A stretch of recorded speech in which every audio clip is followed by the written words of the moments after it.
இன்றைய தினம் உயிர்த்த ஞாயிறு தாக்குதல் விவகாரத்தில் ஒரு முக்கியமான தீர்ப்பு வழங்கப்பட்டுள்ளது. முன்னாள் பொலிஸ் மா அதிபர் பூஜ்ய ஜெயசுந்தரவுக்கு மரண தண்டனை விதிக்கப்பட்டுள்ளமை இன்றைய தினம் பேசுபொருளாக மாறியுள்ளது. ஏன் பூஜ்ய ஜெயசுந்தருக்கு மரண தண்டனை விதிக்கப்பட்டது என பார்க்கின்ற போது, இந்த உயிர்த்த ஞாயிறு தாக்குதலில் அவர் கொண்ட விதத்தினால் உயிர்த்த ஞாயிறு தாக்குதலை தடுக்க தவறியமை, அதன் மூலம் இடம்பெற்ற கொலைகள் மற்றும் ஊனமாக்குதல்கள் இடம்பெற்ற அந்த சம்பவங்களுக்கு அவர் பொறுப்பாளியாக மாற்றப்பட்டுள்ளார். இந்த விவகாரம் தொடர்பில் முன்னாள் பாதுகாப்பு செயலாளர் கேமஸ்ரீ பெர்னாண்டோ மற்றும் அந்த நேரத்தில் பொலிஸ் மா அதிபராக இருந்த முன்னாள் பொலிஸ் மா அதிபர் பூஜ்ய ஜெயசுந்தர ஆகியோருக்கு எதிராக உயிர்த்த ஞாயிறு தாக்குதல் விவகாரத்தில் பொறுப்பை அவர்கள் தட்டி கழித்தார்கள் என்ற அடிப்படையில் குற்றச்சாட்டுகள் முன்வைக்கப்பட்டது. அந்த குற்றச்சாட்டுகள் தொடர்பாக விசாரணைகள் இடம்பெற்று வந்த போது தொடர்ச்சியாக ஆட்சியாளர்கள் மாறிக்கொண்டிருந்தார்கள். இந்த நிலையில் 2022ஆம் ஆண்டு மூவரடங்கிய உயர்நீதிமன்றம் இந்த இரு பிரதிவாதிகளான கேமஸ்ரீ பெர்னாண்டோ மற்றும் பூஜ்ய ஜெயசுந்தர ஆகியோர்களை அனைத்து குற்றச்சாட்டுகளிலும் இருந்து விடுவித்து தீர்ப்பொன்றை வழங்குகிறது. இந்த நிலையில் வழங்கப்பட்ட தீர்ப்புக்கு எதிராக சட்டமா அதிபர் மேன்முறையீடை தாக்கல் செய்கிறார். அதன் அடிப்படையில் அந்த மேன்முறையீட்டு வழக்கு காரணமாக பிரதிவாதிகளின் பாதுகாப்பு சாட்சிகளை மீண்டும் பதிவு செய்து மறுவிசாரணைக்கு உட்படுத்துமாறு தீர்ப்பு வழங்கப்படுகிறது. அதன்படி மீண்டும் விசாரணைகள் மேற்கொள்ளப்படுகின்ற நிலையில் இன்றைய தினம் கொழும்பில் நிரந்தர மூவரடங்கிய விசேட உயர்நீதிமன்றத்தினால் இன்றைய தினம் வழக்குக்கான தீர்ப்பு வழங்கப்படுகிறது. அதன் அடிப்படையில் பூஜ்ய ஜெயசுந்தரவுக்கு மரண தண்டனை விதிக்கப்படுகிறது. அதன் அடிப்படையில் உயிர்த்த ஞாயிறு தாக்குதலை தடுக்க தவறினார், கொலைகளுக்கு உடந்தையாக இருந்தார் என்ற குற்றச்சாட்டுகளின் அடிப்படையில் அவருக்கு மரண தண்டனை வழங்கப்பட்டுள்ளமை குறிப்பிடத்தக்கது. அந்த நிலையில் இந்த உயிர்த்த ஞாயிறு தாக்குதல் விவகாரத்தில் தற்போது இவர்களை விட அந்த தாக்குதலில் சஹ்ரான் செயற்பட்டாலும் அவரை மூளையாக செயற்பட்டவர் அல்லது அந்த தாக்குதலுக்கு பின்னால் இருந்து திட்டமிட்டவர்கள் தொடர்பாக தற்போது பல்வேறு வகையில் விசாரணைகள் இடம்பெற்று வருகிறது. சுரேஷ் சாலே, பிள்ளையான் போன்றவர்களிடம் விசாரணைகள் இடம்பெற்று வருகின்ற நிலையில் அந்த சூத்திரதாரியை தேடும் நடவடிக்கைகள் தீவிரப்படுத்தப்பட்டுள்ளது. இந்த நிலையில் கோடபய ராஜபக்சவும் தன்னை இந்த உயிர்த்த ஞாயிறு தாக்குதல் விவகாரத்தில் பயங்கரவாத தடுப்புச் சட்டத்தில் கைது செய்வதை தடுக்கும் வகையில் அல்லது அவ்வாறு கைது செய்யாது இருக்கும் வகையில் அவரும் நீதிமன்றத்தை நாடியுள்ளமை குறிப்பிடத்தக்கது. இந்த நிலையில் தற்போது பூஜ்ய ஜெயசுந்தரவுக்கு வழங்கப்பட்ட மரண தண்டனை பெரும் அதிர்வலைகளையும் பேசுபொருளாகவும் மாறியுள்ளமை குறிப்பிடத்தக்கது.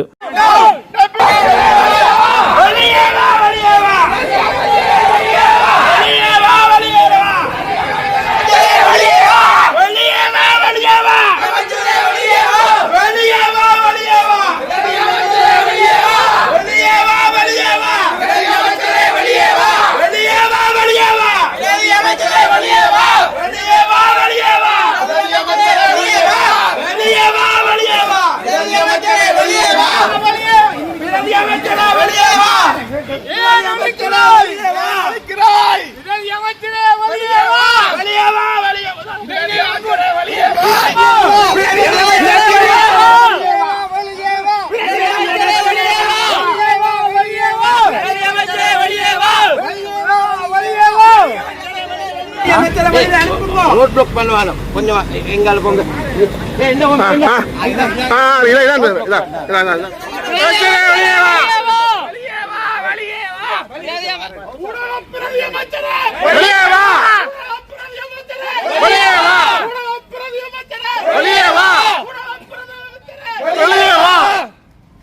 ஊடகவியலாளர் இல்லாத கூட்டமலுக்கு ஊடகவியலாளர் இல்லாத கூட்டமலுக்கு அமைச்சர் deputy minister come out deputy minister come out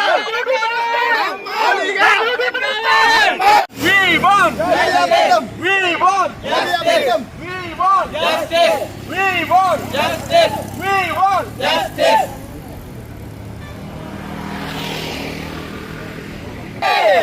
ஆட்சிக்கு வந்து 2 ஆண்டுகள் கொடுத்த வாக்குறுதி எங்கே? ஆட்சிக்கு வந்து 2 ஆண்டுகள் கொடுத்த வாக்குறுதி எங்கே? ஊடக நிறுவனங்கள் மீதான தாக்குதலுக்கு ஊடக நிறுவனங்கள் மீதான தாக்குதலுக்கு ஊடகவியலாளர்கள் மீதான படுகொலைகளுக்கு ஊடக ஊடகவியலாளர்கள் மீதான படுகொலைகளுக்கு ஊடகவியலாளர்கள் கடத்தப்பட்டதற்கு ஊடகவியலாளர்கள் கடத்தப்பட்டதற்கு ஊடகவியலாளர்கள் கடத்தப்பட்டதற்கு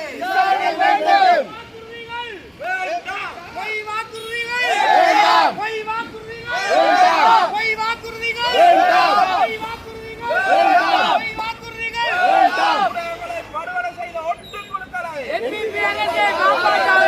ஊடகங்களை படுகொலை செய்த ஒட்டுக்குழுக்களை உதயன் மீதான தாக்குதலுக்கு உதயன் மீதான தாக்குதலுக்கு மீராசா மீதான தாக்குதலுக்கு மீராசா மீதான தாக்குதலுக்கு தமிழ் ஊடக நிறுவனங்கள் மீதான தாக்குதலுக்கு தமிழ் ஊடக நிறுவனங்கள் மீதான தாக்குதலுக்கு சூரியன் மீதான தாக்குதலுக்கு சூரியன் மீதான தாக்குதலுக்கு வேண்டும் வேண்டும் வேண்டும் வேண்டும் நீதி வேண்டும் வேண்டும் வேண்டும் நீதி வேண்டும் வேண்டும் வேண்டும் நீதி வேண்டும் வேண்டும் வேண்டும் நீதி வேண்டும் ஊடக சுதந்திரம் ஊடக சுதந்திரம் வேண்டும் வேண்டும் நீதி வேண்டும் வேண்டும் வேண்டும் நீதி வேண்டும் வேண்டும் வேண்டும் நீதி வேண்டும் வேண்டும் வேண்டும் நீதி வேண்டும் ஊடக சுதந்திரம் ஊடக சுதந்திரம் ஊடக சுதந்திரம் ஊடக சுதந்திரம் ஊடக சுதந்திரம் ஊடக நிறுவனங்கள் மீதான தாக்குதலுக்கு ஊடக நிறுவனங்கள் மீதான தாக்குதலுக்கு ஊடக நிறுவனங்கள் மீதான தாக்குதலுக்கு துணை போகாதே துணை போகாதே துணை போகாதே துணை போகாதே ஊடக நிறுவனங்கள் மீதான தாக்குதல் ஊடகவியலாளர்கள் 39 ஊடகவியலாளர் படுகொலை செய்யப்பட்டிருக்கிறார்கள். இவைக்கான நீதி வேணும் என்று தான் நாங்கள் குறிப்பிட்டிருக்கிறோம். මෙයාලගේ ආයතනවල පහර කිරීමට ලක් වෙලා තියෙනවා. ඒ සම්බන්ධව විවිධ කාල වකවානුව තුළ සර් මේගොල්ලෝ කරුණු ඉදිරිපත් කරලා තියෙනවාලු.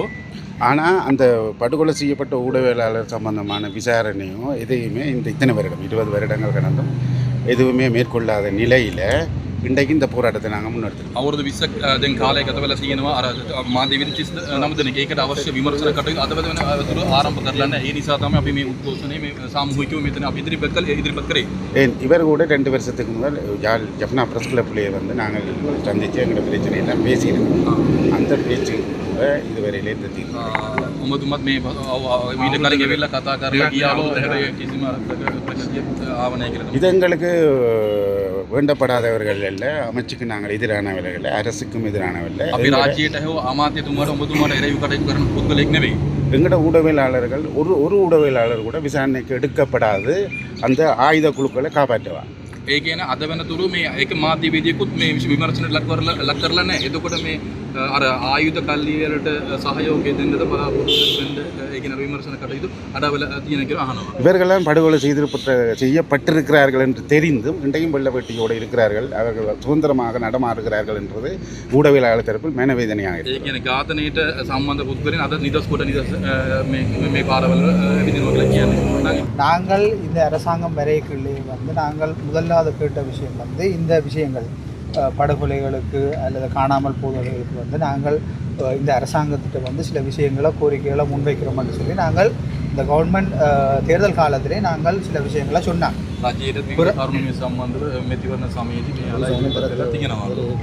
பிறகு வந்து நாங்கள் இப்போ அண்மையில் வந்து நாங்கள் அரசாங்கத்தின் ஊடக அமைச்சரை அல்லது ஊடக பிரதி அமைச்சரை சந்தித்து எங்களோட கோரிக்கைகளை நாங்கள் நேர முன்வைக்கிறதுக்கு வாய்ப்பு கேட்டுறாங்க. சரி, ஊடக அமைச்சரை அல்லது பிரதி அமைச்சரை சந்தித்து நாங்கள் நேரடியாக கோரிக்கை விடணும். ஆனால் எங்களோட கோரிக்கை வந்து நிராகரிக்கப்பட்டு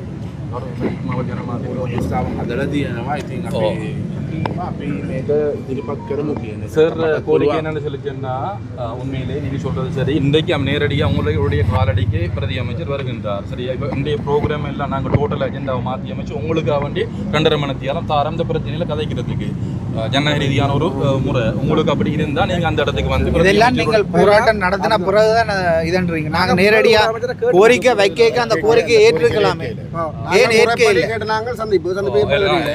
படுகொலை செய்யப்பட்டவர்களுக்கு உடனடியாக ඝාතනයට ලක්වෙච්ච අයගේ සාධාරණ තීන්දුවක් ඕන ඒක තමයි මේ அமைச்சர் கௌரவ பிரதி அமைச்சர் பெறா நாங்கள் எங்களோட ஒர்க் ஷாப் எல்லாம் இப்போ நிப்பாட்டப்பட்டிருக்கு. நீங்கள் வாங்க, நாங்கள் இந்த விஷயங்களை கதைப்போம். இப்போ நீங்கள் சொல்லத்தானே வேணும். நாங்கள் வந்து நியாயமாக விட்ட கோரிக்கை நிராகரிக்கப்பட்டிருக்கு. இனி நாங்கள் அமைச்சர் எங்களை கூப்பிட்டு வந்த இடத்தை சந்திக்கிறது அமைச்சரை இங்கே வரைக்கும்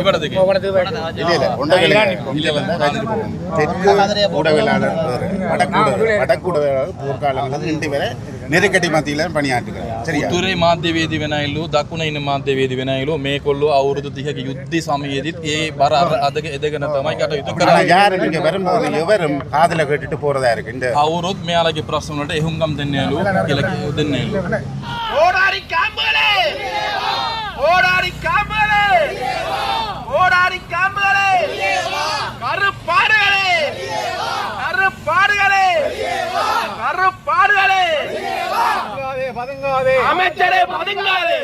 இன்று இந்த யாழ் மாவட்ட செயலகத்துக்கு முன்னால் நாங்கள் ஒன்று கூடி இந்த ஊடகவியலாளர்கள் அனைவரும் ஒன்று கூடி இந்த போராட்டத்தை நாங்கள் நடத்தி கொண்டிருப்பது எங்களுடன் கூட பணியாற்றிய 39 ஊடகவியலாளர்கள் படுகொலைக்கு இதுவரை காலம் எந்த அரசு வந்தாலும் இதுவரை காலம் இப்போ இந்த புதிய அனுர அரசு வந்து 2 வருடங்கள் கடந்த நிலையில் இந்த 39 ஊடகவியலாளர்கள் விசாரணையை துரிதப்படுத்தாத நிலையில் நாங்கள் அதனை தெரியப்படுத்தவும் அதனை விசாரணையை துரியப்படுத்துமாறு கோரி இந்த மாவட்ட செயலகத்துக்கு முன்னால் அனைத்து ஊடகவியலாளர்களும் ஒன்று கூடி ஒரு கவன ஈர்ப்பு போராட்டத்தை முன்னெடுத்தோம். ஆனால் இந்த கவன ஈர்ப்பு போராட்டத்தை காதில் வாங்காத அளவு, அதாவது வரலாற்றில் வருகின்ற ஊடக அமைச்சர்கள் அனைவரும் எங்களோட பேசுகிறதுக்கு ஒத்துழைப்பு தந்தார்கள். நாங்கள் எங்களோட பேச்சை கேட்டார்கள். எங்களோட வலிகள், எங்களோட வேதனைகள், ஊடகவியலாளர்கள் படுகொலை சம்பந்தமாக விசாரணையை சம்பந்தமாக கேட்டார்கள். ஆனால் இந்த அரசில் இன்றைக்கு மாவட்ட செயலகம் வந்திருக்கும் பிரதி ஊடக அமைச்சர் வந்து சந்திக்க மறுத்திருக்கிறார். அது உண்மையில் வெளியே ஒன்று உள்ளே ஒன்று என்ற நிலை, இந்த அனுர அரசின் நிலை இன்று இந்த மாவட்ட செயலகத்தில் இன்று ஊடகவியலாளர் அனைவரும் முன்னால் வெளிப்பட்டிருக்கு. அதே வேளை நாங்கள் இந்த போராட்டத்தை நடத்தி கொண்டிருக்கும் போது இந்த யாழ் மாவட்ட செயலர் பிரதீபன் அவர்கள் எங்களை உள்ளே வராமல் போலீஸில் கேஸ் போட்டுக்கிறார். உள்ளே வர விடாமல். என்ன அவருக்கும் தெரியும், அவரும் ஒரு ஊடகவியலாளராக இருந்ததாக சொல்லப்படுகிறது. இந்த ஊடகவியலாளர் வழி அவருக்கு தெரிந்தும் அவர் இந்த அரசுக்கு வக்குவாக்கு, அதாவது அவர் இந்த அரசுக்கு வக்காலத்து வாங்குறாரோ என்ற நிலைதான் இங்கே இருக்கிறது. தமது பதவிகளை தக்க வைப்பதற்காக இப்படி ஒரு சேவையில் இருந்து இப்படி ஒரு பிழைப்பை நடத்துறது உண்மையில் ஒரு மனதில் வேதனையும் ஒரு கேவலமான செயலாக தான் நாங்கள் பார்க்குறோம். இன்று நாங்கள் 39 ஊடகவியலாளருக்கு நீதி வேண்டி இந்த இடத்தில் வந்து வழிகளோடு தான் நாங்கள் இங்கே இருக்கிறோம். ஆனால் இந்த அரசு ஆட்சிக்கு வருவதற்கு முதல் கோரிக்கையாக ஊடகவியலாளர் படுகொலை கையில் எடுப்பேன் என்று சொன்ன இந்த அனுர அரசு இன்று 2 வருடங்கள் கடந்த நிலையில் அதனை கைவிட்டுள்ளது. அந்த பேச்சுக்கு கூட இடமில்லை. இன்று மாவட்ட செயலகத்தில் நடந்த போராட்டத்தில் எங்களிடம் வந்து எங்கள் கோரிக்கைகளை, எங்களை நியாயங்களை கேட்கக்கூட மறுத்துவிட்டது இந்த பிரதி அமைச்சர் என்னும் போது இந்த அனுர அரசின் ஊடக பிரதி அமைச்சர் மறுத்ததில்லை என்று என்ன தெரிகிறது. எங்களுக்கு நியாயம் எப்போதுமே கிடைக்கப் போவதில்லை. இந்த அரசு வாய்வழி மூலம் சொல்கிற அனைத்தும் பொய்களாகவே இன்று இந்த இடத்திலே தெரிந்திருக்கிறது. எனவே நாங்கள் இந்த யாழ் ஊடக மையம் ஒன்று இந்த இடத்துல சொல்ல விரும்புவது, எங்கள் கோரிக்கைகள், எங்கள் யார் வந்தாலும் என்ன செய்தாலும் எங்கள் போராட்டங்கள் தொடரும். எங்கள் நியாயமான ஜனநாயக ரீதியான நாட்டில் ஊடகவியலாளர் படுகொலை என்றது உண்மையிலே ஒரு கேள்விக்குட்படுத்தப்பட வேண்டும். இந்த அரசு எந்த அரசு வந்தாலும் இந்த அரசு போல் தான் எல்லாம் முன்னர் இருக்கிற அரசும் இந்த அரசு போல் தான் இருந்தது என்றதை தெளிவாக இந்த இடத்தில் நாங்கள் இன்று கண்டிருக்கிறோம். மனவேதனையாக இருக்கிறது. இந்த ஊடகவியலாளர் நியாயங்களை அடுத்தது உள்ளே ஒரு செயலமை நடக்குது, 4 ஊடகவியலாளரை வைத்து செயலமை நடத்துகிறார்கள். உண்மையில் அதொரு அந்த செயலமர்வு வந்தது அவர்கள் நடந்ததாக காட்டுவதற்காக உள்ளே ஒரு ஊடகவியலாளரும் இல்லாத ஒரு செயலமர்வு உள்ளே நடக்கிறது. உண்மையில் இந்த செயலமர்வு நடக்கிறதாண்டா அங்கே அந்த இடத்துல முழு ஊடகவியலாளரும் பங்கு பெற்றி இருக்கணும். இதற்கூட கருத்தில் ஒரு சின்ன ஒரு செயல்பாடை கூட செய்ய முடியாத இந்த அரசாங்கம் எப்படி இந்த ஊடகவியலாளர் பிரச்சனை தீர்ப்பது என்றுதான் இது தெரியவில்லை. யாழ் ஊடக மையம் ஒரு கோரிக்கையை முன்வைக்கிறது. 39 ஊடகவியலாளர் படுகொலை தொடர்பில் உடனடி விசாரணையை ஆரம்பிக்கப்பட வேண்டும். ஊடக நிறுவனங்கள் 3 ஊடக நிறுவனங்கள் 39 ஊடகவியலாளர் படுகொலை சம்பந்தமாக உடனடியாக விசாரணையை மேற்கொள்ளாத நிலையில் நாங்கள் இதே நிலைதான் எங்களுக்கு ஏற்படும். தொடர்ந்து நாங்கள் வீதியில் நின்று போராடுவதை தவிர வேறு வழியில்லை என்பதை தெரிவித்துக் கொள்கிறோம்.